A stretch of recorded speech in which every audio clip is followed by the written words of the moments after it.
lebih dalam dari semua yang ku kenal.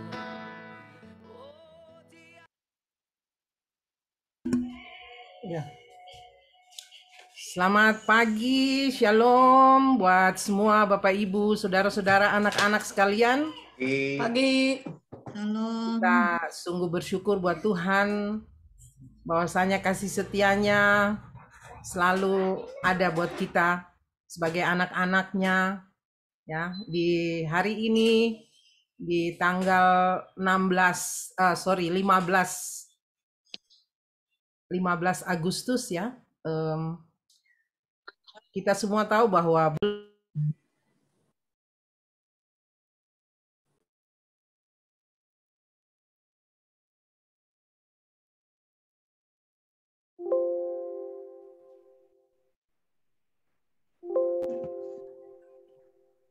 Siapa? Tante, mic-nya ke mute. Bapak Ibu sekalian, saudara-saudara, anak-anak semua yang dikasihi Tuhan Yesus Kristus, kita akan masuk dalam ibadah kita pagi hari ini. Kita bersyukur, kita mau memuji, mau membesarkan nama Tuhan, bahkan kita akan mendengarkan firman Tuhan sebentar. Dan kita akan memulai ibadah kita pada pagi hari ini. Mengawalinya kita akan bersama-sama memuji dan membesarkan nama Tuhan yang akan dipimpin oleh Bapak Darwis ya. Silakan Bapak Ibu, kita semua bersiap-siap untuk menyatakan kasih Tuhan lewat puji-pujian kita pada hari ini. Tuhan Yesus memberkati. Selamat pagi jemaat Life yang dikasih Tuhan. Kita berkumpul kembali di hari Minggu ini. Kita mau mengucap syukur atas berkat karunia yang kita rasakan sepanjang minggu ini. Mari kita satukan hati kita. Bapa, terima kasih Yesus, kami mengucap syukur kehadiran-Mu atas kebaikan-Mu, atas pertolongan-Mu sepanjang minggu ini yang kami rasakan Bapa.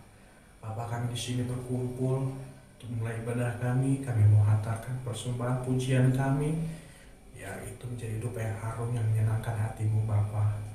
Bapa, kami siap memulai ibadah kami, biar Kau pimpin dari awal, pertengahan hingga akhirnya dalam nama anak-Mu Tuhan Yesus Kristus. Haleluya.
Masuk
angkat sebuah pujian lagu lebih dari pemenang, karena bersama Yesus kita lebih dari pemenang. Amin.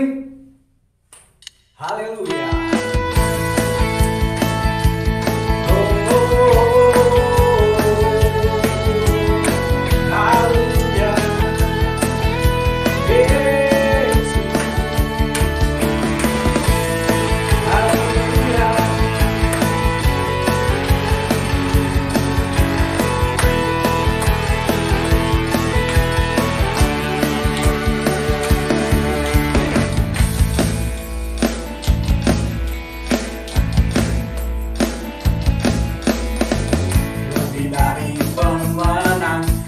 Segala perkara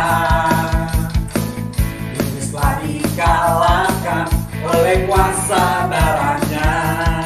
Jika Allah di pihak kita, siapa dapat melawan? Kita lebih dari pemenang,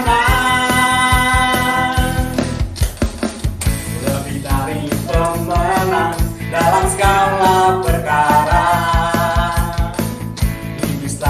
Kalahkan oleh kuasa darahnya. Jika Allah di pihak kita, siapa dapat melawan? Kita lebih dari pemenang. Haleluya. Kibarkanlah panjinya, Yesus Raja segala.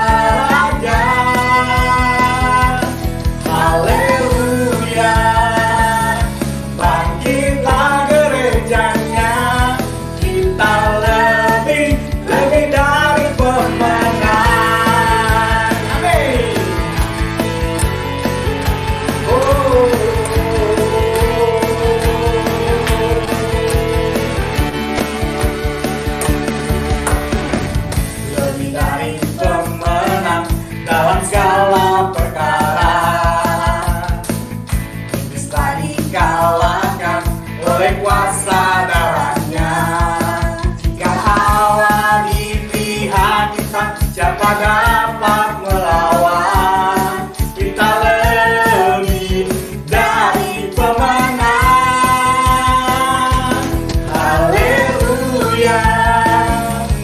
Kibarkanlah panjinya, Yesus Raja segala raja. Haleluya. Bangkitlah gerejanya, kita lebih dari pemenang. Haleluya. Kibarkanlah panjinya, Yesus Raja segala raja. Haleluya. Bangkitlah gerejanya, kita lebih dari pemenang. Kita lebih dari pemenang. Oh, haleluya.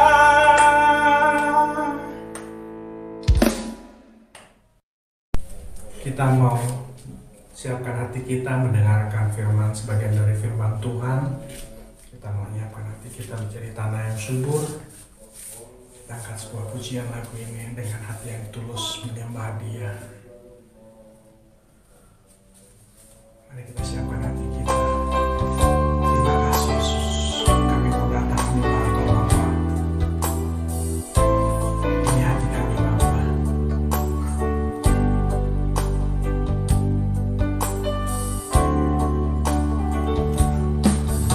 Siapkan hatiku Tuhan, untuk dengar firman-Mu saat ini.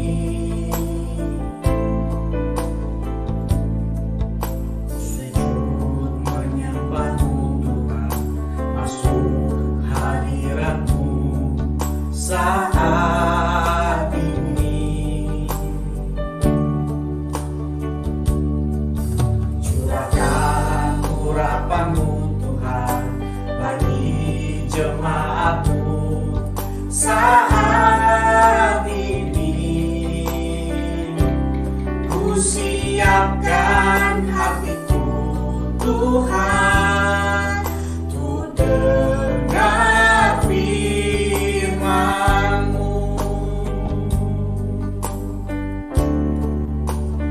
Firman-Mu Tuhan tiada berubah,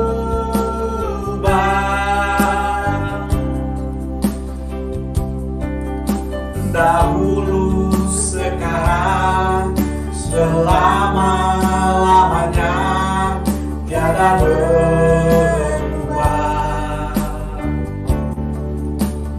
Firman-Mu Tuhan menolong hidupku, ku siapkan hatiku Tuhan untuk dengar firman-Mu.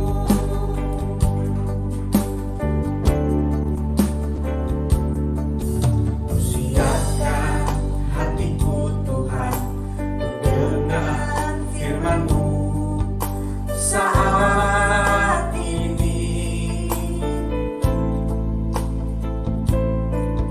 Ku sujud menyembah-Mu Tuhan, masuk hadirat-Mu saat ini. Curahkan urapan-Mu Tuhan bagi jemaat-Mu saat ini.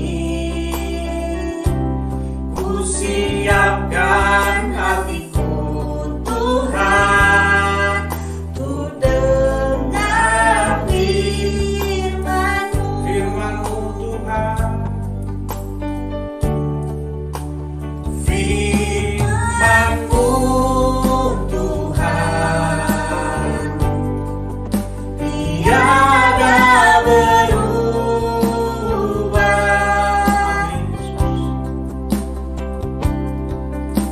dahulu, sekarang, selama-lamanya tiada berubah.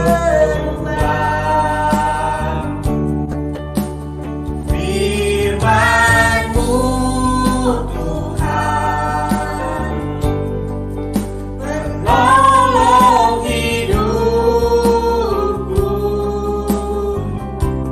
ku siapkan hatiku Tuhan untuk dengar firman-Mu. Kami siapkan hati kami, ini hati kami Bapa, kami mau menyembah-Mu.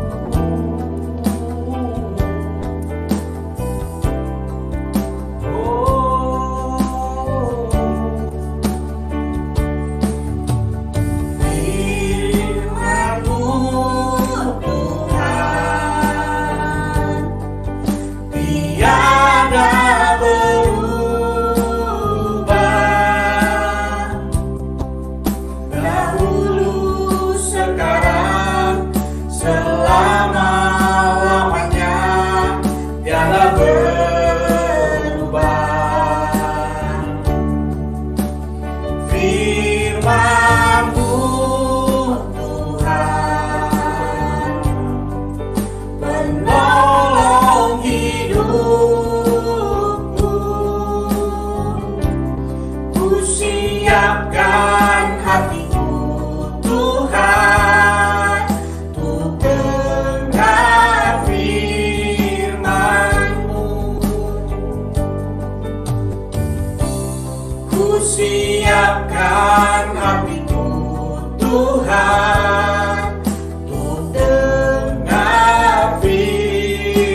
Mari kita akan berdoa bersama-sama.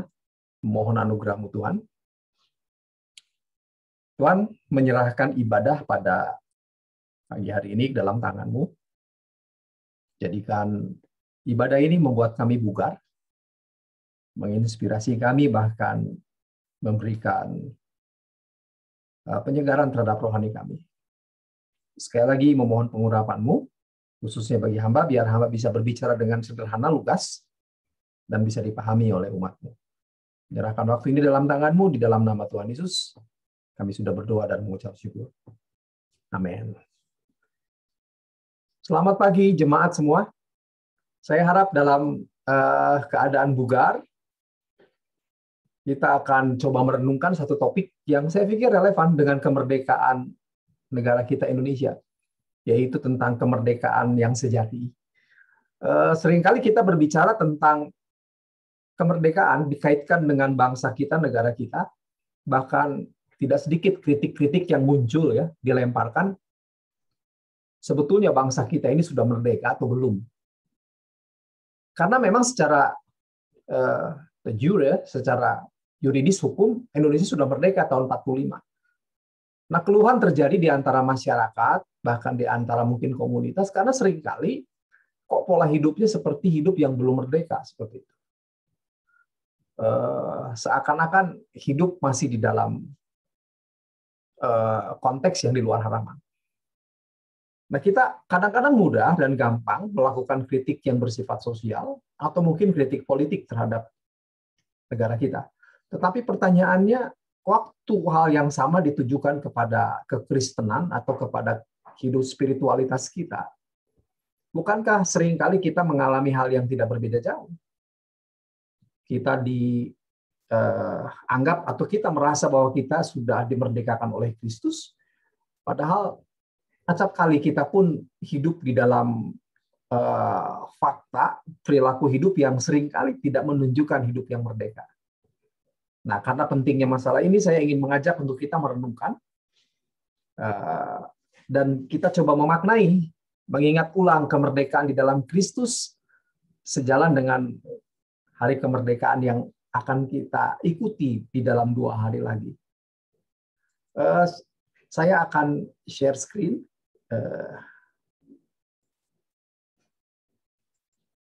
Mudah-mudahan bisa dilihat dengan baik apa yang akan saya bagikan. Nah, kita akan belajar ini yang namanya kemerdekaan sejati. Nah, kalau jemaat lihat ada satu gambar Yesus membayar hutang yang sebetulnya bukan milik dia. Tetapi hutang yang kita miliki sebetulnya, yang kita sendiri tidak mampu bayar. Karena kita tidak mampu membayar, Yesus membayarnya. Padahal dia sendiri bukan yang berhutang. Jadi pemberontakan manusia sebetulnya kalau dilihat secara logika tidak mengharuskan Allah bertanggung jawab untuk membayar hutang mereka, karena manusia yang memang berinisiatif untuk memberontak. Tetapi Allah melalui Kristus berinisiatif mengambil tanggung jawab tersebut untuk membebaskan manusia. Sehingga memang peristiwa ini merupakan peristiwa yang sangat akbar. Nah, hari ini kita akan belajar tentang kemerdekaan yang sejati didasarkan pada satu teks di dalam Alkitab Perjanjian Lama. Kita akan melihat teks tersebut di dalam Keluaran pasal 20 ayat 1 dan 2. Bagi Bapak dan Ibu sekalian yang membawa Alkitab, memiliki Alkitab, silakan membukanya, menyimak. Saya akan membacakan bagi Bapak dan Ibu sekalian. Kata-katanya demikian. Yang diungkapkan di dalam pasal 20 ayat 1 dan 2 kitab Keluaran. Lalu Allah mengucapkan segala firman ini. Akulah Tuhan Allahmu yang membawa engkau keluar dari tanah Mesir. Ini statement daripada Allah yang ditujukan kepada Musa dan juga kepada umat, bahwa Allah, akulah Tuhan. Kata Tuhan di sini dipakai di dalam bahasa Ibrani itu YHWH, yang seringkali disebutnya sebagai Adonai. Dan ia yang sudah membawa Israel keluar daripada Mesir. Apa yang dimaksud dengan Mesir? Dilanjutkan dalam teks dari tempat perbudakan. Jadi Mesir diidentikan dengan perbudakan. Dan ayat yang ketiga dikatakan, jangan ada padamu Allah lain di hadapanku.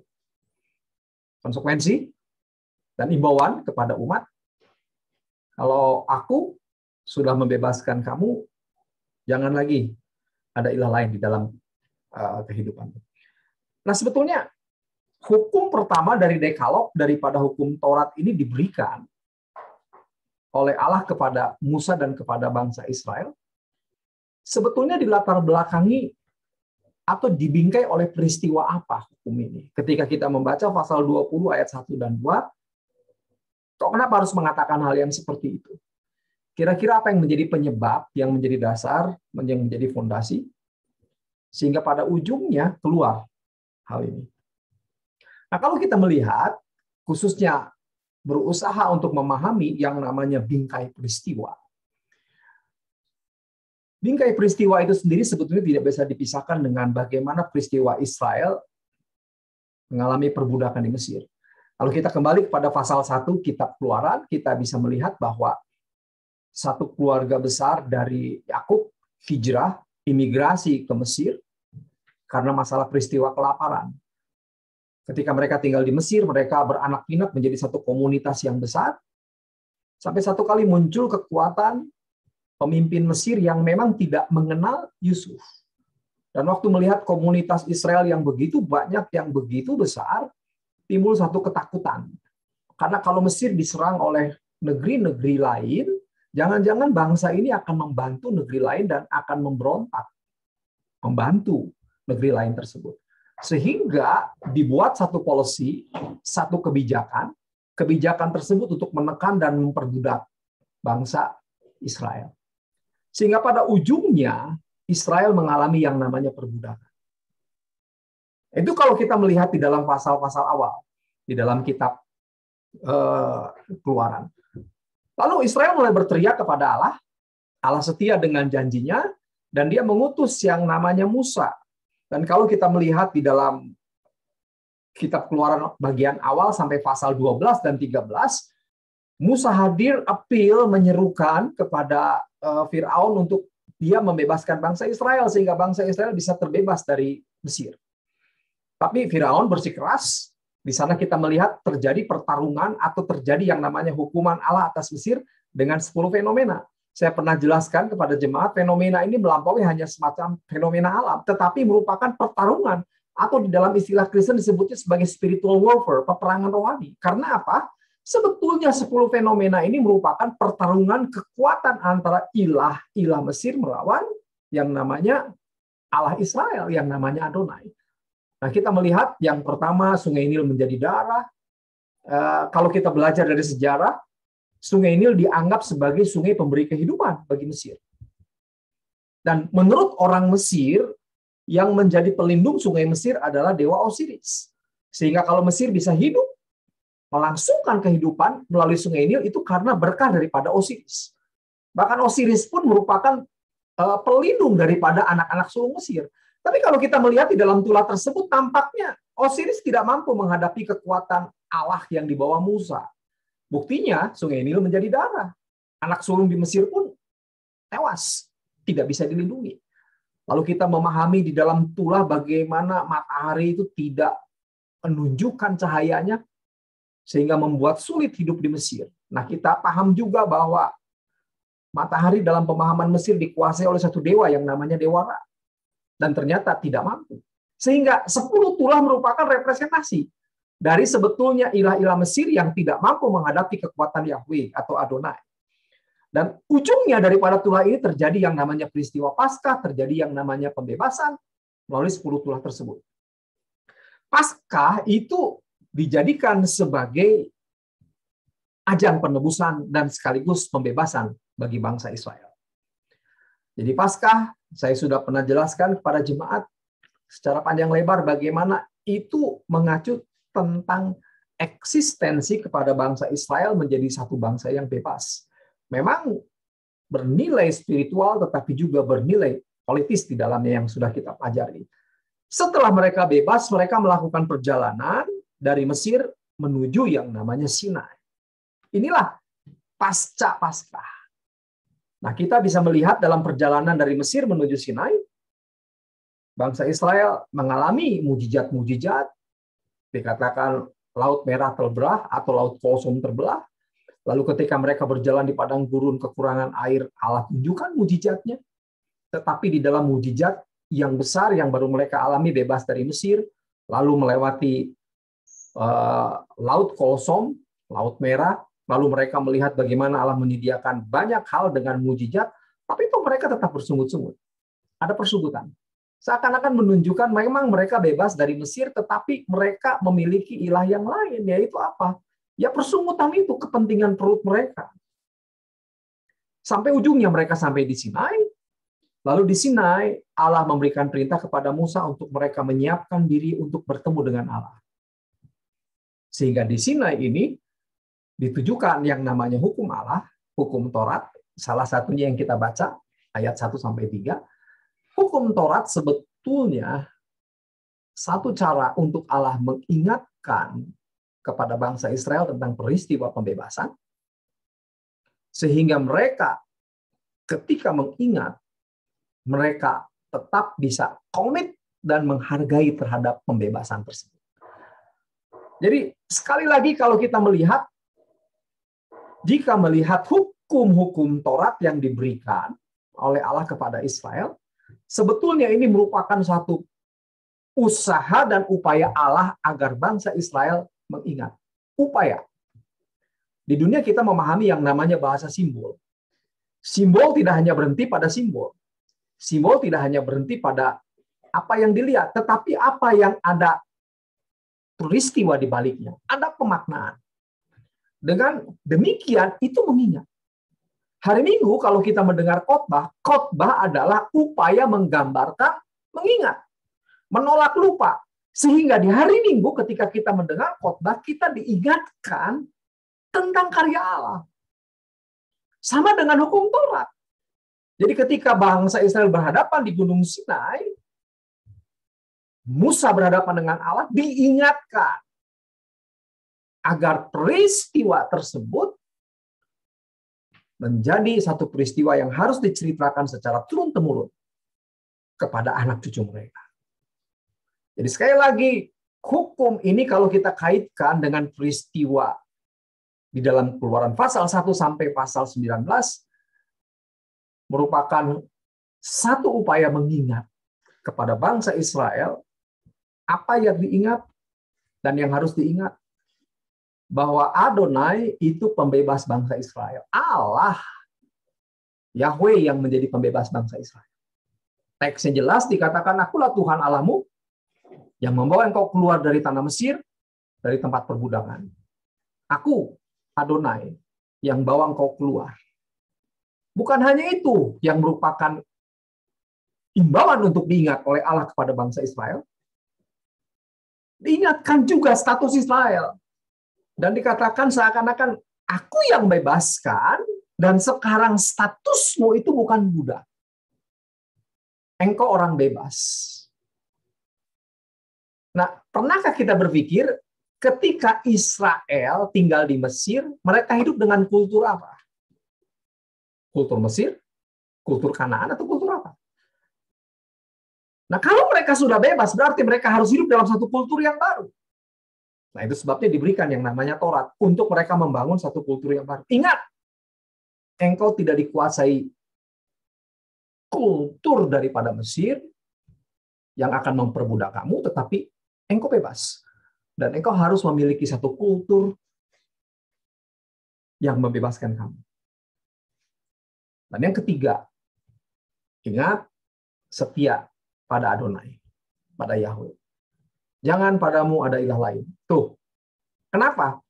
Karena Allah melihat waktu mereka bebas dari Mesir, lewat Laut Kosong, menjalani perjalanan sampai ke Sinai, berkali-kali mereka diizinkan untuk diuji, dan mereka memang bebas dari Mesir, tetapi Mesir belum bebas daripada mereka. Itu ditujukan dengan fakta bagaimana mereka menjadikan perut sebagai berhala mereka. Mereka tidak mungkin tidak beribadah kepada ilah-ilah Mesir, tetapi mereka menjadikan perut mereka menjadi ilah yang baru, menjadi berhala yang baru. Sehingga Allah mengingatkan, ingat, kalau aku membebaskanmu, kamu menjadi bangsa yang bebas, aku bisa memelihara kamu, itu sudah aku tunjukkan. Tetap setia kepada Adonai. Tetap setia kepada Tuhan. Nah, ini seperti begini. Jadi kalau kita melihat makna kemerdekaan sejati di dalam teks kitab Keluaran bagi Israel adalah satu peristiwa di mana Israel dibebaskan daripada perbudakan, tetapi dituntut untuk dalam kebebasannya itu, bangsa Israel menundukkan diri di dalam kehendak Allah dan perintah Allah. Menjadikan Allah satu-satunya Allah mereka. Dibuktikan dengan apa? Tunduk, lakukan Taurat. Sehingga pasal-pasal utama daripada Taurat, hukum pertama daripada Taurat itu menjadi dasar untuk Israel kemudian mengimplementasikan. Ada menguduskan Sabat, tidak menyebut nama Tuhan dengan sia-sia, jangan berzina, hormati. Nah, itu merupakan tindakan-tindakan karena didasarkan mengingat anugerah Allah yang sudah membebaskan bagi mereka. Sehingga kalau mereka sudah bebas, mereka melakukan itu berarti mereka mengalami kebebasan yang sejati. Nah, sekarang pertanyaannya, relevansinya bagi kita? Saya rasa yang bisa saya jelaskan kepada jemaat adalah, mungkin kita sudah mengakui diri kita Kristen, kita sudah mengatakan kita merdeka di dalam Kristus. Tapi pertanyaannya sama seperti Israel keluar dari Mesir, tapi Mesir belum keluar dari mereka. Apakah kita mengalami hal yang sama seperti ini? Bukankah kadang-kadang kita mengakui kita sudah dibebaskan Kristus, menjadi orang Kristen, tidak menjadi abdi daripada ilah atau Allah-Allah lain, tetapi tanpa kita sadari, kita menjadi abdi daripada ilah yang baru, bukan? Seringkali kita sebutnya sebagai ilah modern. Berapa banyak di antara kita yang mungkin menjadikan materi karir sebagai ilah kita? Berapa banyak di antara kita yang rela mungkin mengutamakan, katakan, sesuatu melampaui yang namanya ibadah di hari Minggu? Ini nggak mudah. Saya salut dengan Pak John. Saya tadi lihat Pak John ada. Itu nggak gampang loh ibadah di sana. Beda 13 jam dengan di kita. Jam ini sekarang mungkin sekitar hampir jam 12 malam. Jadi ini Pak John ini ibadah bukan ibadah pagi di sana, tetapi ibadah sahur ini. Itu nggak gampang. Itu sebagai suatu bukti pertuhanan. Nah, tapi kadang-kadang ada orang berani menggantikan itu. Ada orang lebih rela umpamanya mungkin pergi ke Pangandaran daripada beribadah. Tetapi kadang-kadang kita mengatakan kita sudah merdeka. Tapi kita lupa, seringkali kita menjadikan ilah-ilah modern itu sebagai satu berhala baru yang menggeser posisi Allah. Nah, kalau demikian, bagaimana caranya agar kita bisa melakukan tindakan-tindakan yang menunjukkan bahwa kita sudah mengalami yang namanya kemerdekaan yang sejati? We are not slave. We free from slavery. Jadi kita bebas daripada perbudakan. Saya pikir ada beberapa hal yang bisa saya jelaskan kepada jemaat sebagai poin agar kita bisa mengalami yang namanya kemerdekaan sejati. Yang pertama, kemerdekaan sejati itu harus memiliki basis dasar di dalam pemahaman kekristenan atau Alkitab. Diawali dengan pentingnya mengalami penebusan. Israel dikatakan merdeka karena memang secara faktual dia mengalami yang namanya pembebasan daripada Allah. Jadi Allah melalui peristiwa Paskah menebus, membebaskan bangsa Israel. Sehingga bangsa Israel dikatakan menjadi orang yang bukan menjadi budak, tetapi menjadi orang yang bebas. Ini basis. Kalau kita akan menerapkan di dalam kekristenan, bagaimana kita bisa disebut orang yang bebas? Mau tidak mau, kita harus mengalami yang namanya peristiwa Paskah atau salib. Paulus mengatakan Kristus itu domba Paskah kita. Sehingga hanya di dalam Kristus orang mengalami yang namanya pembebasan, Di dalam Kristus orang akan mengalami yang namanya penebusan. Kalau pada zaman dahulu Israel dicengkram oleh Mesir secara physically, dan itu dijadikan semacam satu analogi, cengkraman daripada kuasa kegelapan, dan dibebaskan dengan domba Paskah, dan itu merupakan tipe dalam perjanjian baru Kristus yang menjadi domba Paskah, maka dalam perjanjian baru, cara membebaskan kita daripada kuasa kegelapan agar kita mengalami yang namanya kebebasan sejati, kemerdekaan sejati adalah melalui salib Kristus, melalui peristiwa Paskah. Jadi salib mampu memberikan kemampuan transformasi dalam diri kita, transformasi yang membebaskan dan memberikan abilitas untuk menentukan pilihan. Apakah kita akan melakukan dosa secara terus-menerus di dalam kemerdekaan kita? Ataukah dengan sukarela melakukan apa yang menjadi kehendak Allah di dalam diri kita? Saya masih ingat akan statement seorang pemikir namanya Augustinus. Augustinus mengatakan ketika manusia diciptakan Allah, manusia itu diciptakan Allah dengan free will, kebebasan. Dalam kebebasan tersebut tidak ada yang namanya predisposisi. Artinya ketika Allah menanamkan kebebasan dalam diri manusia, manusia itu tidak memiliki yang namanya kecenderungan untuk kepada yang baik atau ke yang jahat, tapi netral.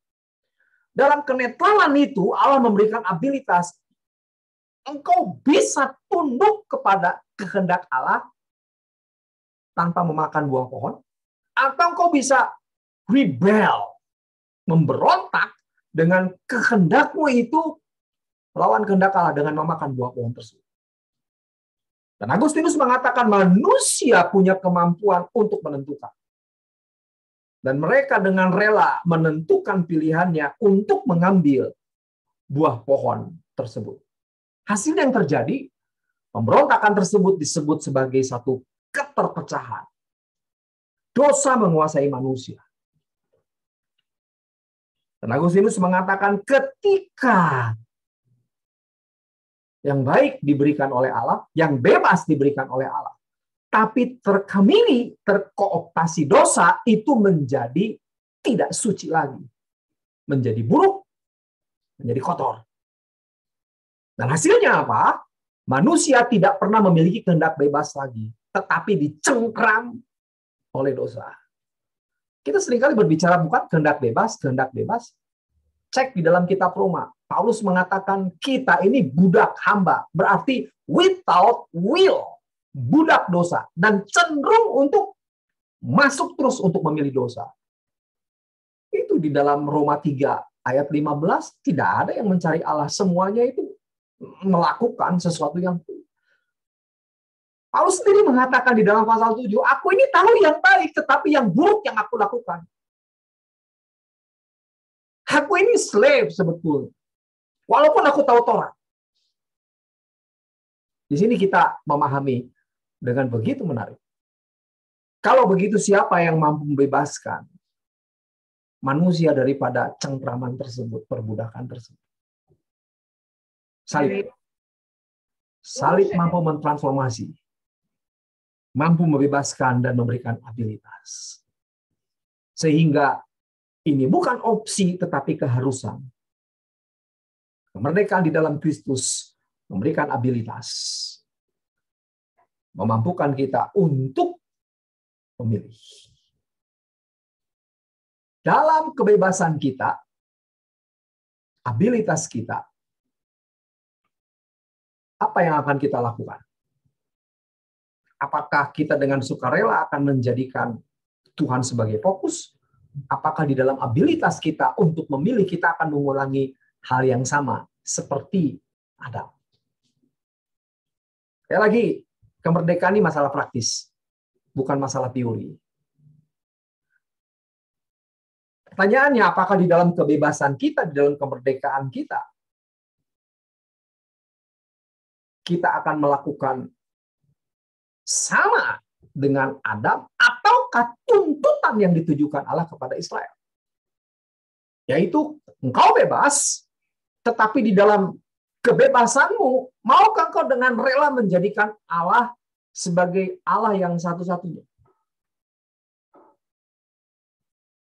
Allah mengungkapkan, mengimbau ini karena dia tahu Benar Israel keluar dari Mesir, tetapi Mesir masih mengendap dan belum keluar dari mereka. Ini diimbau diulang-ulang untuk diingat. Peristiwa padang gurun itu menunjukkan kepada kita satu pembelajaran betapa Israel yang bebas dari Mesir, tetapi menjadikan nafsu, perut, ilah mereka yang baru. Dan tidak terfokus kepada Allah. Mereka melihat berkali-kali Allah melakukan mujizatnya, tetapi mereka tetap tegar. Tidak menjadikan dia yang sudah melakukan mujizat menjadi segala-galanya dalam hidup mereka. Berkali-kali saya kutip ungkapan Martin Luther yang disitir oleh Foster. Dikatakan demikian. Ada 3 pertobatan yang penting yang harus dimiliki oleh manusia. Pertobatan tersebut adalah pertobatan hati. Lalu dikatakan pertobatan yang kedua adalah pertobatan pikiran. Dan yang ketiga adalah yang mereka kejar. Apa yang dikejar adalah refleksi daripada hati dan pikiran. Sehingga seorang bisa mengatakan sudah bertobat secara hati. Mungkin dia sudah bisa mengatakan sudah bertobat dalam pikiran. Tapi pertanyaannya apakah dia menunjukkan yang dia kejar itu merupakan pertobatan pikiran dan hatinya. Ingat loh, tindakan kita, perbuatan kita merupakan refleksi apa yang kita miliki dalam pikiran dan dalam hati kita. Itu nggak bisa dibohongi. Masih ingat kata-kata yang saya sering ungkapkan? Seorang mistikus Kristen, namanya Tozer, dia mengatakan, hari ini yang menjadi problem bukan orang Kristen yang tidak beribadah, bukan orang Kristen yang tidak melayani, bukan orang Kristen yang tidak berdoa. Dan dia dengan berani mengatakan, jadi kebanyakan orang Kristen beribadah, berdoa mungkin bisa, melayani. Tetapi yang jadi pertanyaan, apakah di dalam ibadah, di dalam pelayanan, di dalam doa, mereka itu terfokus kepada Tuhan, ataukah kepada hal yang lain? Karena bagi Tozer ada ilah baru di dalam zaman modern yang seringkali disebut dengan berkat. Bentuk berkat itu bisa dijabarkan dengan berbagai macam. Materi itu bisa menjadi ilah modern. Karir bisa menjadi ilah modern. Jabatan itu bisa. Kesembuhan itu bisa jadi ilah modern. Kritik yang keras yang dia lemparkan adalah sebetulnya kalau kita melayani, kita beribadah, kita berdoa, atau melakukan kegiatan rohani yang lain, apakah kita memang tertuju kepada Allah, awesome, tertarik, mengasihi Allah, ataukah kita tertuju kepada berkat-berkatnya? Kalau kita belanja, seringkali kita terjebak ya, dan kita marah-marah karena ketika kita belanja, tiba-tiba ada tulisan, beli sabun tertentu, beli apa tertentu, dapat bonus geras. Sehingga kita tergelitik untuk belanja. Padahal belanjanya kita bukan karena kita butuh sabun. Bukan karena kita mungkin butuh makanan tertentu, tetapi kadang-kadang yang menjadi daya tarik kita mungkin ada gelasnya, ada apanya yang menjadi bonus. Dan seringkali kita ribut di kasir karena apa? Bukan mempermasalahkan yang menjadi fokus pembelian, tetapi bonusnya itu. Sampai gara-gara beli umpamanya sabun tertentu, dapat bonusnya, gelas, 2 buah, gelasnya habis, ribut itu sampai nggak jadi beli. Saya pikir gimana? Tapi seringkali jadi refleksi kita. Seringkali kita melayani, tertarik kepada Kristus itu bukan karena tertarik kepada pribadinya, karyanya, tetapi karena apa yang bisa diberikan oleh Kristus. Yang jadi pertanyaan begini, ketika jabatan kita stuck, tidak pernah meningkat, masihkah Kristus tetap menjadi daya tarik kita dan kita tetap melayani Dia? Pertanyaan yang lebih tajam. Kalau kita tetap sakit dan tidak mengalami kesembuhan, masihkah kita bisa tetap di dalam Kristus dan menjadikan Dia ilah Allah kita satu-satunya? Kalau kita tetap terbelit hutang, mungkin usaha kita tetap bangkrut, walaupun sudah berdoa, masihkah Kristus memiliki daya tarik bagi kita? Dan kata-kata Tozer ini harus kita singgapi dengan serius, sikapi dengan serius. Kita mungkin sudah bebas daripada dosa, merdeka di dalam Kristus. Tetapi jangan-jangan ada hal ini yang mencengkram kita sehingga hidup kita hidup dalam cengkraman ilah yang baru dan tidak pernah merdeka dengan sejati. Izinkan saya berbicara dengan lebih terbuka, mungkin tidak nyaman, tapi saya akan sampaikan. Pemahaman Allah itu akan berdampak terhadap perilaku dan sikap kita. Waktu kita memahami Allah seperti apa yang diungkap dalam Alkitab, pemahaman itu akan mengakibatkan perilaku dan sikap kita. Apakah kita mengilahkan, mengalahkan Yesus atau yang lain? Izinkan saya bertanya. Bagi kita Allah itu seperti apa? Apakah sebagai Allah? Sebagai Tuhan kita? Suka, tidak suka, senang, tidak senang, hidup kita lagi sulit atau tidak, kita tetap menjadikan Dia Tuhan? Atau kita menjadikan Allah sebagai ATM? Artinya kita datang ke ATM ketika kita membutuhkan uang, membutuhkan materi. Ada banyak orang Kristen menjadikan Allah sebagai ATM. Dia hanya akan mengingat Allah, datang kepada Allah ketika dia memiliki gumulan materi. Berapa banyak di antara kita menjadikan Allah sebagai dokter? Kita hanya datang dan menyapa Dia ketika kita mengalami sakit. Berapa banyak kita menyamakan Allah dengan obat? Kita hanya butuh Allah, datang kepada Allah ketika kita sakit. Tetapi ketika kita sembuh, Dia menjadi lapisan keberapa yang butuh kita sapa. Maaf, saya sebutkan di sini tisu. Seringkali kita menjadikan Allah itu tisu. Waktu kita memiliki problem, kotor, hal yang mungkin butuh pembersihan, kita ambil. Tetapi setelah itu, beres, kita lempar dengan enak karena dianggapnya tisu yang tidak berharga. Ingat, kita boleh merdeka di dalam Kristus. Tetapi after that, setelah itu, apakah kita tetap menjadikan Dia sebagai pembebas? Sesuatu yang duduk di dalam tahta hidup kita. Atau kita sebetulnya menjadikan Dia sebagai sapi perahan kita. Demi kepentingan kita. Atau sebetulnya kita tetap menjadikan segala sesuatu untuk kepentingan Dia. Hanya kita yang mampu menjawab. Implikasi yang ketiga yang bisa kita lakukan adalah belajar menjalani hidup. Belajar menjalani panggilan. Kemerdekaan sejati bukan teori tetapi praktis. Artinya dimulai dari satu pengalaman, kita mengalami pembebasan, lalu kita menjadikan Dia fokus yang satu-satunya. Dan yang ketiga, karena ini praktis, coba lakukan. Penuhi itu. Masih ingat apa yang saya ungkapkan di atas? Israel keluar dari Mesir, tetapi Mesir belum keluar daripada dirinya. Artinya mereka hidup di dalam cengkraman masa lalu. Dan saya pikir mereka harus mulai belajar untuk membebaskan diri. Hidup dalam kemerdekaan yang sejati adalah hidup yang harus dijalani dengan pola belajar keluar daripada hidup yang lama. Kalau tidak mau berubah, kita akan mati. Alan Desmond mengatakan change or die. Berubah atau mati. Masih ingat kisah sirkus yang saya bagikan berkali-kali? Di Inggris ada satu grup sirkus yang terkenal bisa mendemonstrasikan atraksi gajah. Yang sampai satu kali gajahnya yang mereka miliki tua, sehingga mereka butuh yang namanya regenerasi.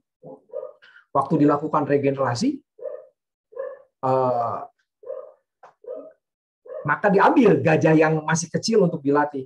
Nah, gajah yang kecil ini kalau dilatih dipukul karena tidak nyaman, seringkali pergi gajah tersebut.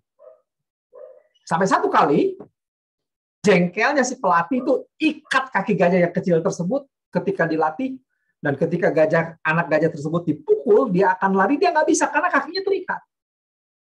Dia coba lari puluhan bahkan ratusan kali, tetapi lama-kelamaan karena dia tidak bisa karena kakinya diikat, dia putus asa. Akhirnya apa? Dia tidak berusaha untuk melarikan diri lagi. Sehingga waktu dilatih, dipukul, dia tidak pernah berusaha lari. Karena apa? Tali itu memberikan stimulus kepada pikirannya, saya nggak bisa lari karena terikat.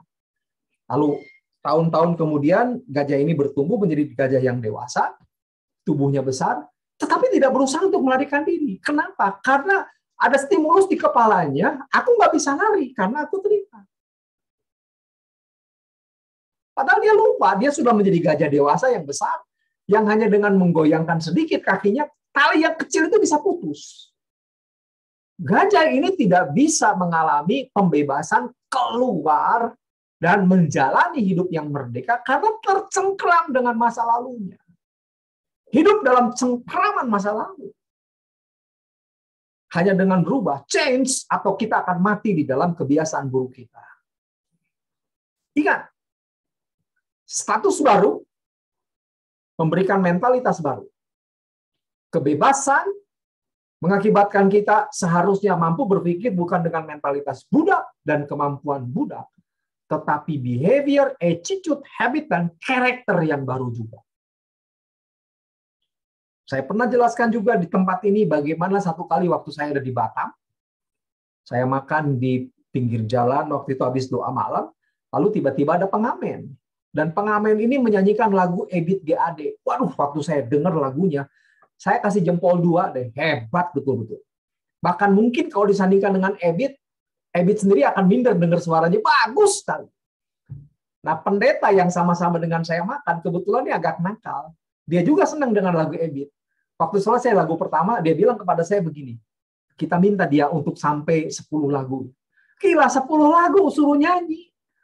Bagus nggak pingsan? Atau bagus nggak mati dia? Nggak apa-apa, kita kasih uang lebih. Jadi selesai lagu pertama, teman saya bilang begini, nyanyi lagi Ebit. Lagu apa bang? Kupu-kupu kertas. Oke, dia nyanyi. Waduh, bagus banget. Yang ketiga, di lagu yang ke-6, orang ini hampir mati, kepayahan. Karena ya, itu kan 10 lagu sama dengan 1 CD. Nah, saya mikir begini, orang ini punya abilitas suara yang tidak kalah dengan Ebit. Tapi kok kenapa? Dia hanya nyanyi dari satu kedai ke kedai yang lain. Saya pikir karena masalah mentalitas yang melahirkan kemampuan. Dia hanya berpikir saya hanya seorang pengamen.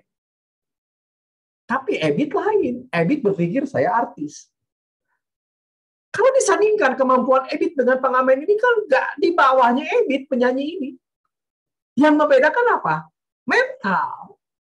Sehingga mental akan melahirkan abilitas dan kemampuan.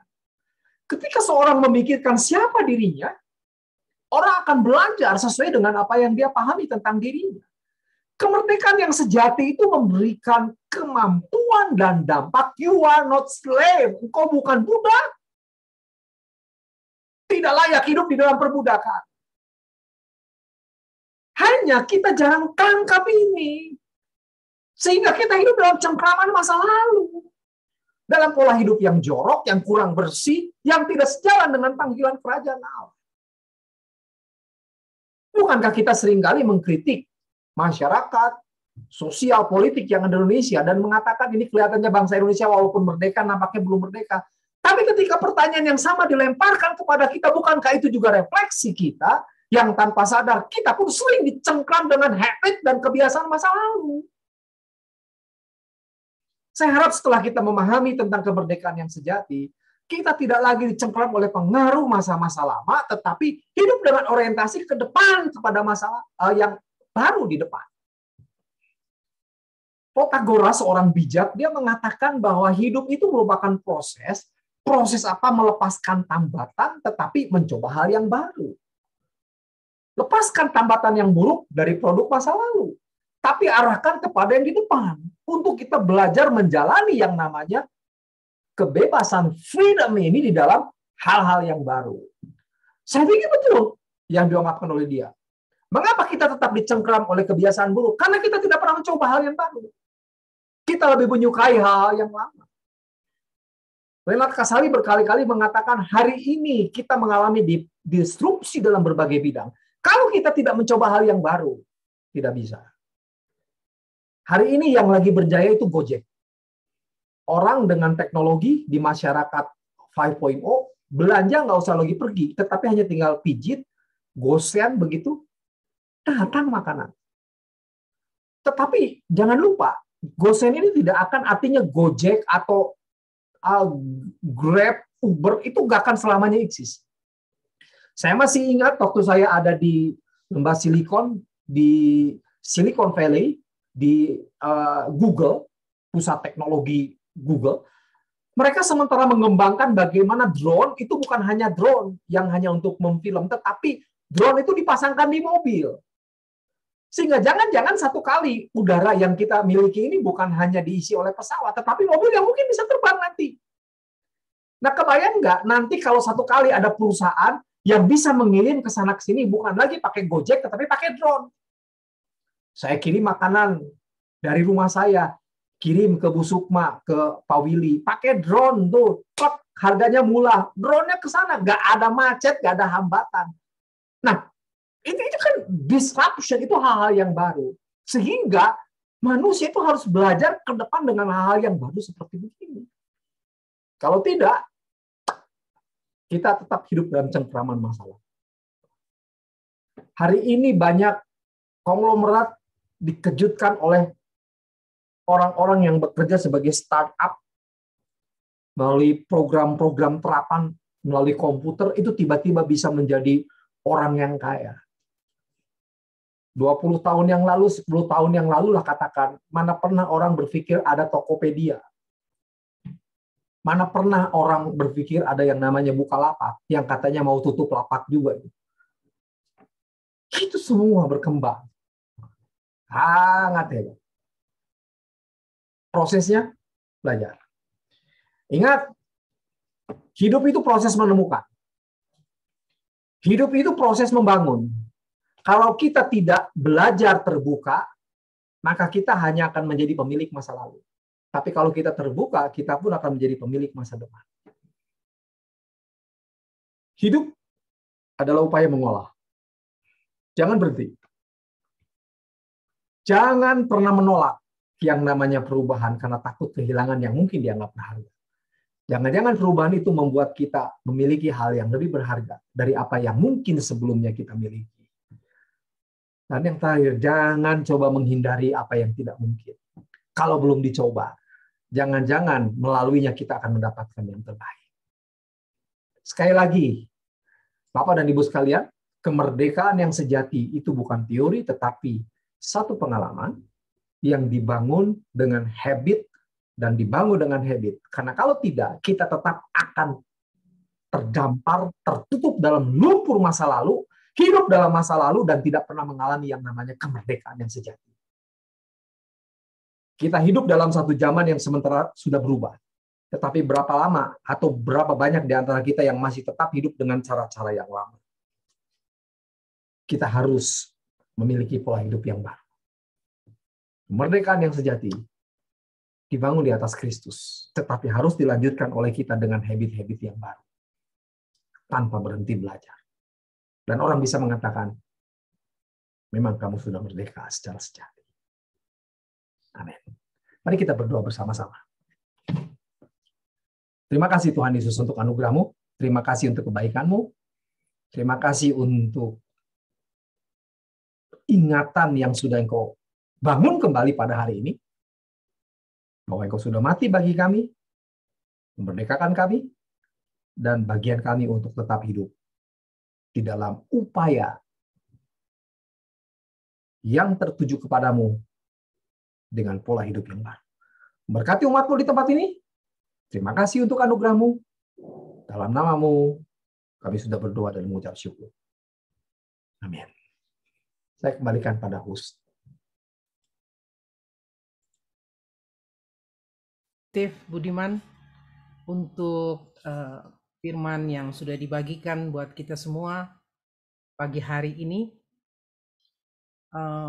Sebagai umat yang percaya kepada Tuhan, sebagai satu persekutuan yang indah di gereja New Life KBP ini, saya sungguh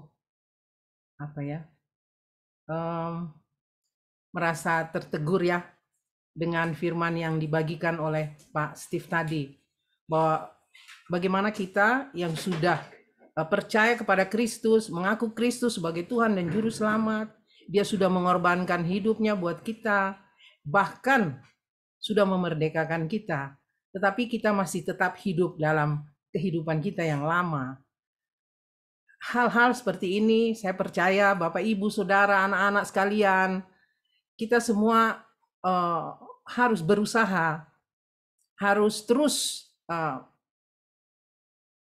kita menanggapi perubahan demi perubahan yang ada ini, menjadikan Yesus Kristus, menjadikan Tuhan benar-benar Tuhan di dalam kehidupan kita, dan kita jangan sampai terbelenggu dengan kehidupan-kehidupan lama ya, seperti tadi cerita bangsa Israel yang mereka sudah dibebaskan oleh Tuhan keluar dari tanah Mesir.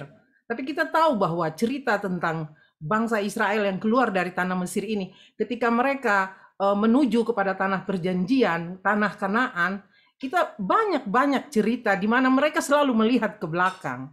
Bahkan mereka sering bersungut-sungut kepada Musa bahwa kita lebih enak tinggal di Mesir. Kita tinggal begini, begitu, dan semuanya. Dan kita tidak mau menghadapi persoalan-persoalan yang diperhadapkan pada saat mereka menuju kepada keberhasilan yang ujungnya adalah tanah Kanaan, tanah perjanjian daripada Tuhan itu.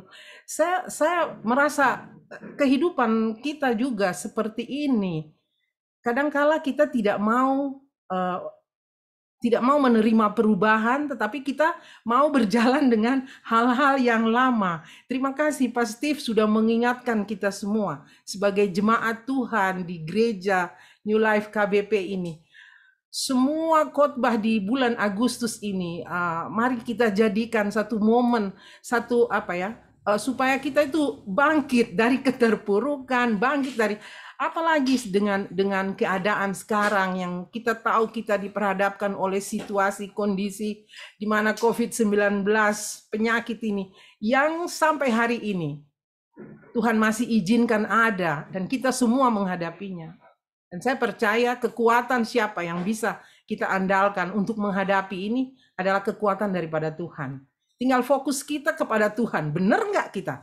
Fokus kita kepada Tuhan. Mungkin seperti tadi yang Pak Steve bilang, mungkin kita orang-orang yang melayani di gereja, kita melaksanakan pelayanan-pelayanan, bahkan berdoa. Tetapi ketika kita diperhadapkan dengan hal-hal yang mungkin seperti yang disampaikan Pak Steve tadi, dan kita tidak mampu. Dan saya percaya Bapak Ibu, Saudara, anak-anak semua, kita harus mengandalkan Tuhan dengan benar gitu. Maksud saya. Jadi terima kasih sekali lagi buat Pak Steve yang sudah mengingatkan kita semua untuk bagaimana kita memahami tentang kemerdekaan yang sejati itu dengan benar, sehingga menghadapi situasi kondisi yang saat-saat ini kita tahu ada perubahan-perubahan besar, tapi kita menjadi orang-orang yang benar-benar memiliki kemerdekaan yang sejati itu, yang berasal daripada Tuhan sendiri, yang sudah mengorbankan dirinya buat kita semua, buat kita boleh hidup dan menikmati kehidupan yang dari Tuhan sendiri. Terima kasih sekali lagi Pak Steve untuk firman pagi hari ini yang luar biasa. Bapak Ibu sekalian, kita akan masuk dalam pengumuman untuk kita di pagi hari ini. Mungkin kita perlu mengingat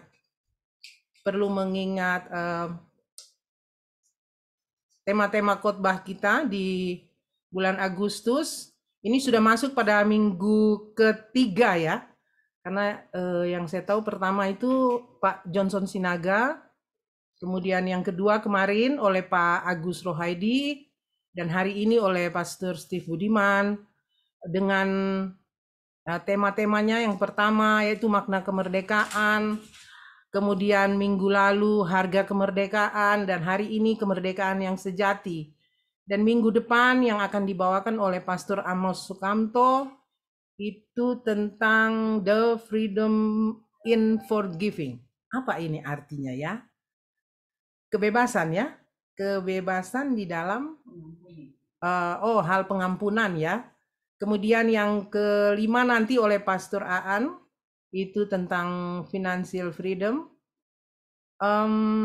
Selanjutnya kita akan masuk pengumuman doa Sabtu, yaitu doa jemaat yang dilaksanakan setiap hari Sabtu di jam 18.30 atau setengah 7 malam melalui aplikasi Zoom. Sekali lagi atas nama jemaat, kami mengundang jemaat sekalian untuk ikut dalam acara doa Sabtu ini, dan kita percaya bahwa dengan doa ini kita bersekutu dengan Tuhan, kita membawa segala pergumulan kita pribadi, keluarga, bahkan gereja kita. Dan kita percaya ada mujizat Tuhan, dan mujizat Tuhan itu tetap ada dulu, sekarang, dan sampai selamanya. Dan banyak hal yang kita doa-doa kita dijawab oleh Tuhan, ada mujizat-mujizat. Dan saya percaya Bapak Ibu sekalian, bahkan kita semua, kita selalu merasakan kerinduan untuk datang berdoa bersama-sama di setiap doa Sabtu. Selanjutnya, ya, info Komsel wanita di hari Rabu, minggu kedua dan keempat dilaksanakan via Zoom dan dilaksanakan jam 4 sore. Kalau saya tidak salah ini sudah berlangsung 3 kali ya, dipimpin oleh Ibu Sonya.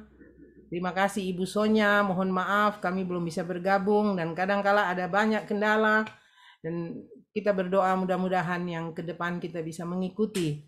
Selanjutnya Komsel Marturia setiap Kamis, minggu ke-1 dan ke-3 dilaksanakan jam 7 malam via Zoom. Kemudian setiap Jumat untuk tanggal 20 Agustus via Zoom juga Komsel Koinonia. Kemudian Komsel Youth setiap Sabtu dilaksanakan pada jam 7:30 malam. Lanjut. Iya, untuk hari ulang tahun hari ini Bapak Fajar Wahyu. Bapak Fajar Wahyu, selamat berulang tahun. Tuhan Yesus memberkati.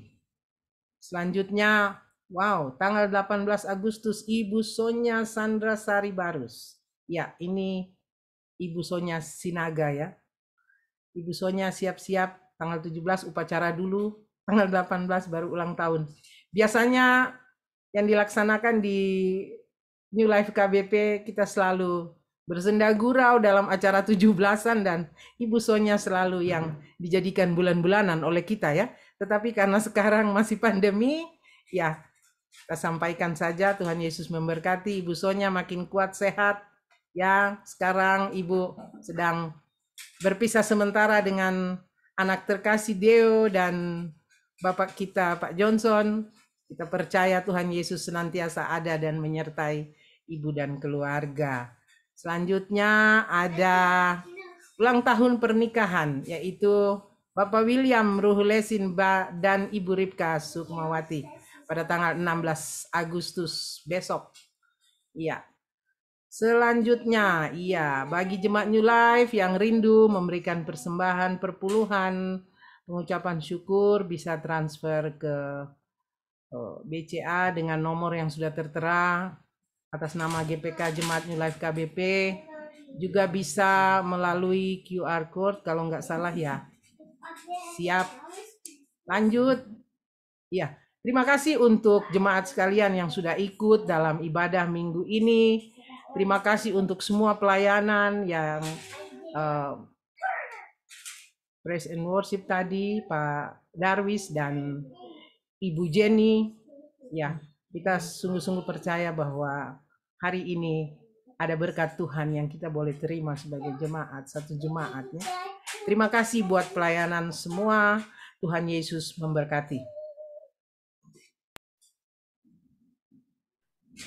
Mari kita berdoa untuk mengucap syukur atas ibadah yang sudah kita jalani pada minggu ini. Mari kita berdoa. Tuhan, terima kasih Kau memberikan kesempatan pada kami untuk memuji, memuliakan-Mu, untuk memberikan sesuatu, juga untuk mendengar firman. Kami tahu ini semua terjadi karena anugerah-Mu di tengah-tengah wabah COVID yang tidak semua orang mampu beribadah, Tuhan, karena mungkin mereka harus berhadapan bergumul dengan sakit mereka. Kalau kami masih bisa beribadah, diberikan anugerah, kami tahu ini merupakan kebaikan yang sangat besar yang Kau berikan bagi kami. Di ujungnya, kami memohon berkat-Mu, mari jemaat, kita mengangkat tangan kita. Terimalah berkat yang daripada Allah Bapa, Putranya Yesus Kristus, dan dalam persekutuan Roh Kudus, sehingga semuanya menjadi waris kita, jalani 1 minggu di depan, jadilah saksi Kristus dan jadilah berkat dimanapun kita berada. Dalam nama-Mu, Tuhan Yesus, kami sudah berdoa dan mengucap syukur. Mari yang percaya katakan, amin.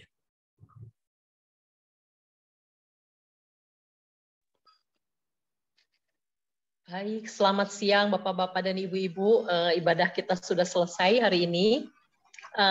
Kita akan beramah tamah. Saya pertama sekali ingin menyapa dan berterima kasih kepada Pak Steve Budiman. Khotbahnya hari ini sangat memberkati Pak, menjadi bahan refleksi untuk kita semua. Apakah kita sudah merdeka? Terutama merdeka dari ilah-ilah yang baru ya Pak ya. Terima kasih sekali Pak untuk bahan refleksi kami ini. Saya juga ingin menyapa, saya lihat dari layar saya, Pak Antanumi Harja dengan family, Miss Ina. Anak-anaknya kebetulan nggak kelihatan di layar saya. Lalu ada Ibu Helena, ini Miss Helena, Ellen dan Ibu Liana dan Oma Elizabeth. Selamat hari Minggu, selamat siang. Bagaimana sudah sembuh ininya? Adik dari mertua Bu Liana, kabarnya bagaimana?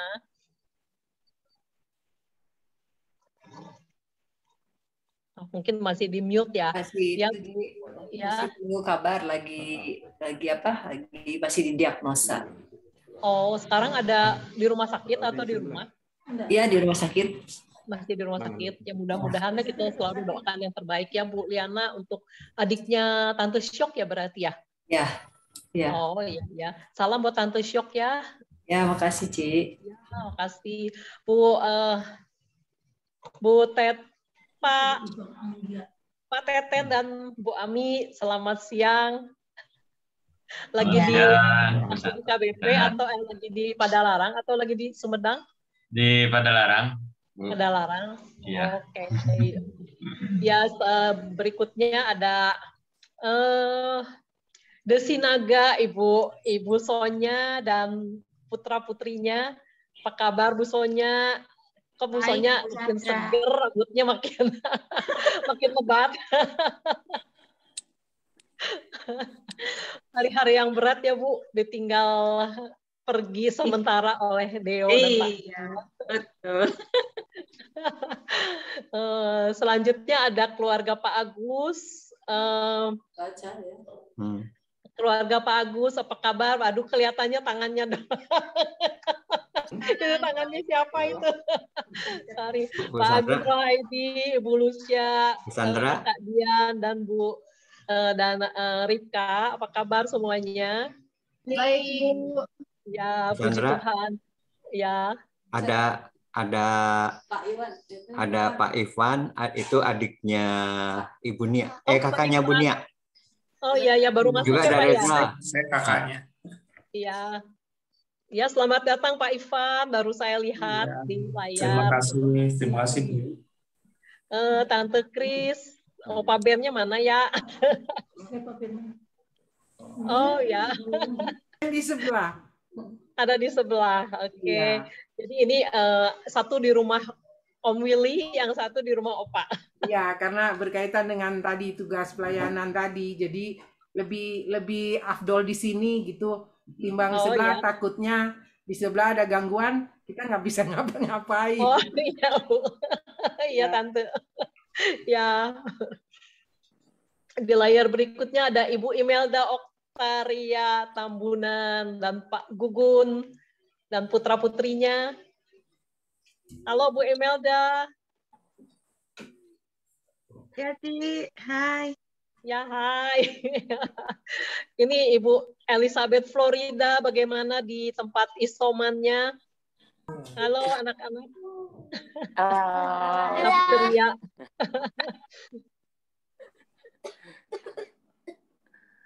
Oh, masih batuk ya? Masih pada batuk. Ya, semoga lekas sembuh ya Bu Lori dan putra-putrinya.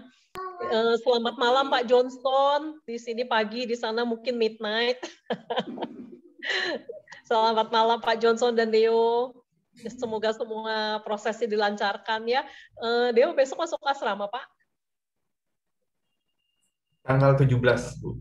Oh, tanggal 17 hari Selasa ya Pak ya. Ya, udah ketemu Pak dengan komunitas Indonesia di sana? Sudah Bu. Besok mau dijemput ke gereja lagi nih. Oh, jam nanti bentar lagi. Iya, iya. Puji Tuhan ya Pak ya, semuanya dilancarkan. Pak Darwin, Ibu Dewi.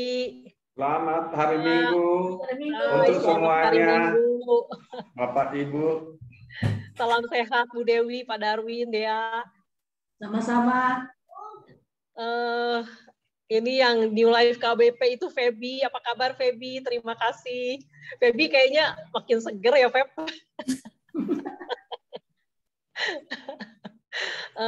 Ada keluarga Pak Didi Sukmajaya, Mak Fatimah, Bu Ice. Halo, apa kabar semuanya? Mas sehat, Mak? Baik. Bu Sandra. Ya, ada Pak Darwis dan Ibu Jenny. Apa kabar Pak Darwis, Bu Jenny? Puji Tuhan sehat, Bu Sandra. Ya, terima kasih untuk puji-pujiannya yang tadi keren. Di layar berikutnya ada Nail. Halo Nail, apa kabar di Kota Kudus? Halo. Nail. Baik Bu Sandra. Udah normal kembali? Udah semakin normal. Oh ya, puji Tuhan ya. Ada siapa lagi nih di layar berikutnya? Oh, sorry. Iya. Friska. Tadi saya lihat ada Bang Elvin. Apa kabar Bang Elvin? Ada Hana, ada Oma Leli juga. Ibu Nia, masih ada Bu Nia. Halo Ibu Nia. Oh, Ibu Nia, lalu ada siapa lagi ya? Ini saya layarnya kayaknya sudah ke ini. Gimana caranya nih? Ada Ibu Mary dari Bogor. Apa kabar Bu Mary?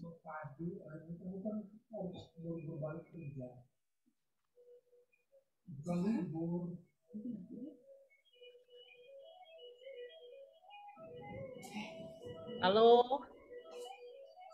Bisa.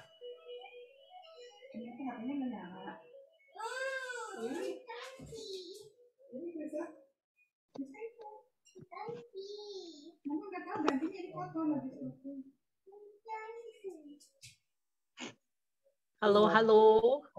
Ada Pak Nanda, tapi kayaknya mute dan videonya juga gelap ya. Lalu ada Bu Pak Sandra. Ya. Halo Bu Vivi. Ya, Apa sehat kabar? semua. Ya. Puji Tuhan sehat ya. Selamat hari Ada Minggu semuanya. Ya, selamat hari Minggu. Ada Pak Jimmy. Pak Jimmy sedang di laut mana ini? Halo, selamat hari Minggu. Halo Pak Jimmy, selamat hari Minggu. Ada Pak Kadin KBB, apa kabar Dr. Ashton? Oh, baik Bu, baik. Lagi masih di rumah Pak atau sedang Di berjalan? rumah.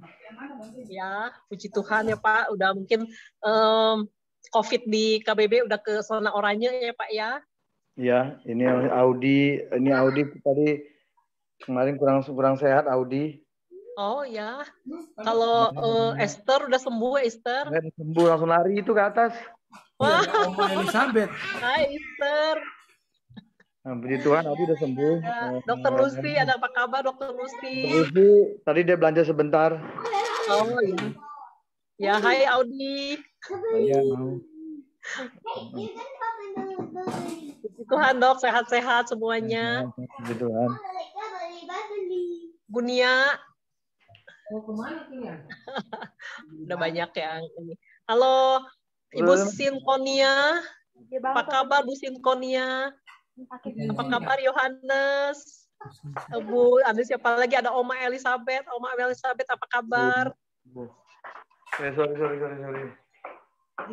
Hai Oma. Di videonya langsung di videoin.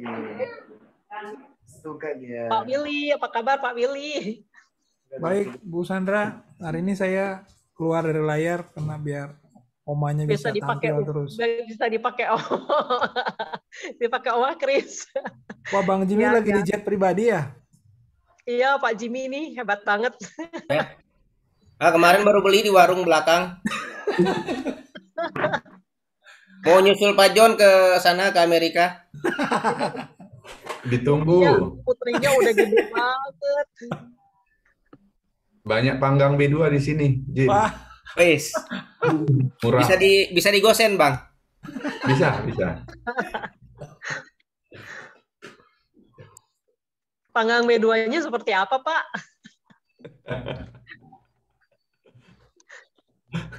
Enak. B2-nya lebih enak di Medan, kata Pak Johnson ya, Pak. Pak Steve suka nggak tuh panggang B2?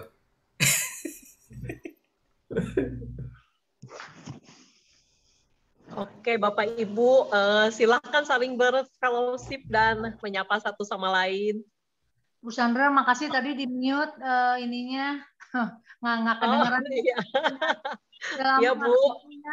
Ya, Tuhan Ya, berkati semuanya. ya, sama-sama. Pak Ivan masih ada Pak Ivan, masih online? Halo Pak Ivan. Oh, mungkin sudah keluar ya. Enggak ada. Bu Sandra, Ya. saya mengundang kita berdua sebentar untuk Lori dan anak-anaknya ya. Ya, baik Pak. Baik. Yuk kita satukan hati, kita berdoa sebentar. Bapak yang baik, Tuhan yang kami sembah dalam nama Yesus Kristus. Kembali kami datang kepada Engkau Tuhan, kami memohon kemurahan-Mu dinyatakan ya Bapa. Biar Engkau yang menjamah Tuhan, Lori dan anak-anaknya, Jesslyn, Jennifer, juga Jevan, yang saat ini mereka berempat dinyatakan positif COVID-19. Tapi kami sungguh-sungguh percaya Bapa, mujizat-Mu tetap ada dahulu, sekarang, sampai selama-lamanya. Dan kami memohon Tuhan, Engkau yang memberikan kesembuhan ilahi kepada mereka. Kuasa darah Yesus menyembuhkan mereka Tuhan. Melenyapkan virus COVID ini dari tubuh mereka. Bahkan kami percaya ya Bapa, oleh bilur-bilur-Mu, semua organ-organ tubuh mereka berfungsi dengan sempurna. Kau berikan kekuatan yang baru kepada mereka Tuhan. Kau berikan damai sejahtera, Kau berikan penghiburan ya Bapa, sehingga mereka segera pulih sembuh dari penyakit ini ya Bapa. Kami percaya Tuhan, pada saat kami berharap hanya kepada Engkau, Engkau Tuhan akan menjadi jawaban. Engkau akan memberikan Tuhan kesembuhan ilahi untuk Lori dan anak-anaknya. Terima kasih Bapa. Kami sungguh-sungguh percaya Tuhan, segera mereka akan disembuhkan di dalam nama Yesus Kristus. Haleluya. Amin. Oke, Bapak-bapak, Ibu-ibu, kawan-kawan semua, ini udah 1:30 malam di sini. Saya pamit duluan, udah mulai ngantuk. Pak Steve, terima kasih. Pak John. Ya, selamat malam, Pak. Ya, oke, semuanya selamat malam ya. Selamat tidur, yang nyenyak. Oke, thank you, Pak. Yuk.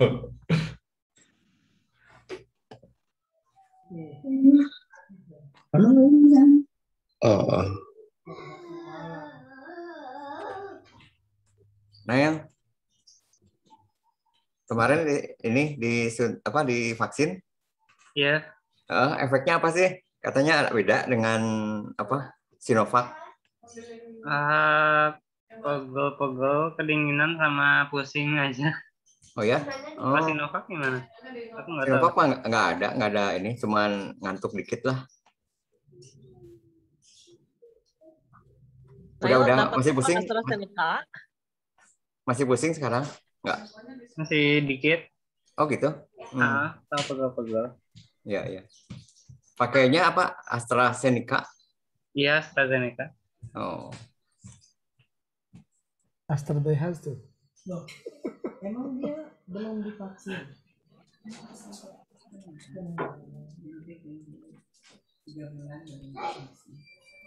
Nah, bukannya Soalnya tanggal habis 18 open house nggak?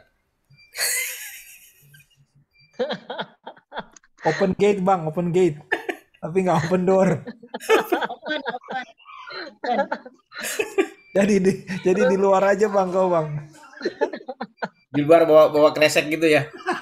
Nanti saya tinggal lempar kue ulang tahun dari dalam. Oh, kue ulang tahunnya bukan dari luar ya?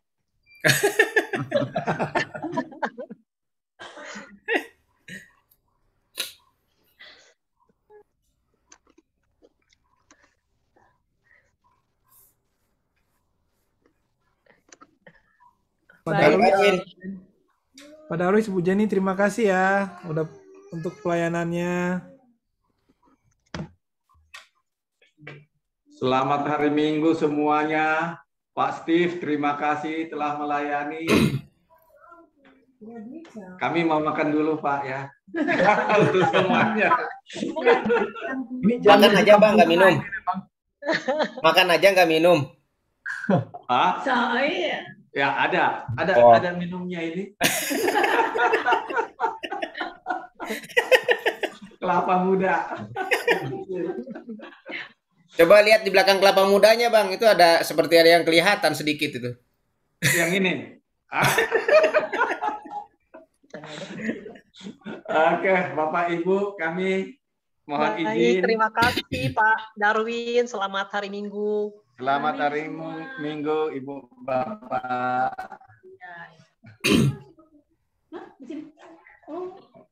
Saya pamit ya, keluarga Elizabeth pamit ya. Oke, Ya. Besintin. Tuhan berkati, Ci. Ya. Saya juga pamit ya, ini pesawatnya sedikit lagi mau mendarat. Mendarat di mana bang? Di Di genteng. atas rumah. Itu kirain jadi pilot. Dia Justru nggak ada pilotnya Pak, ini pakai drone. Kata Pak Steve tadi kan semuanya pakai drone sekarang. Jadi saya bingung ini nuruninnya gimana.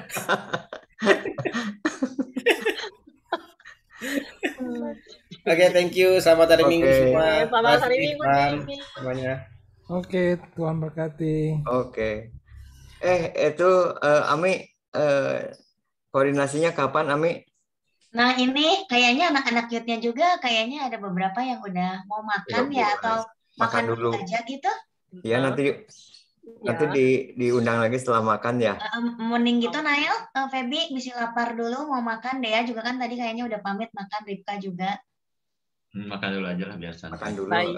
Iya ya, makan dulu ya, oke? Ya, saya juga mau makan dulu Baik, lah. Bapak Ibu. Jadi Pasti terima kasih Bang. Pasti, Jadi terima kita kasih, tutup Pasti. sekarang ya. Pasti terima kasih banyak. Ya, selamat siang semuanya. Sampai ketemu lagi. Sampai ketemu Ya. minggu depan. Ya, Tuhan berkati.